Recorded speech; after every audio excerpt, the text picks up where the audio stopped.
بالنسبة لدوك اللي كانوا كيسولوا وكيقولوا فين هو النحلة وناحي، اليوم جاوب كلشي فوق التيران وبلبلها في الماتشات الكبار كيف ديما.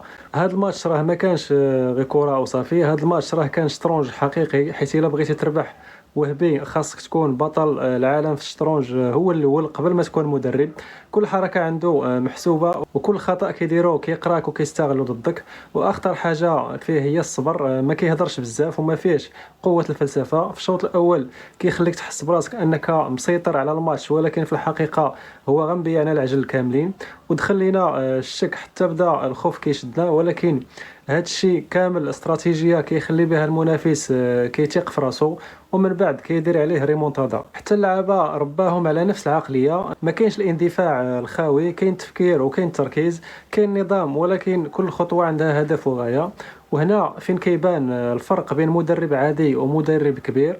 في الشوط الثاني تما فين كيزير الماتش وكيصدم الخصم. وفي هذا الشوط شفنا عاوتاني النحلة أناحي كيفاش دار مباراة كبيرة، حاضر في الافتكاك، طيارة في الخروج بالكرة، وهو اللي كان هاز الربط بين الدفاع والهجوم.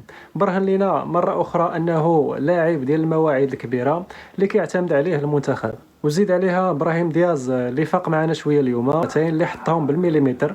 يا ربي تكمل هذه الملحمه في مواجهه فرنسا باش نعاودوا نشوفوا المنتخب المغربي في المربع الذهبي بحول الله.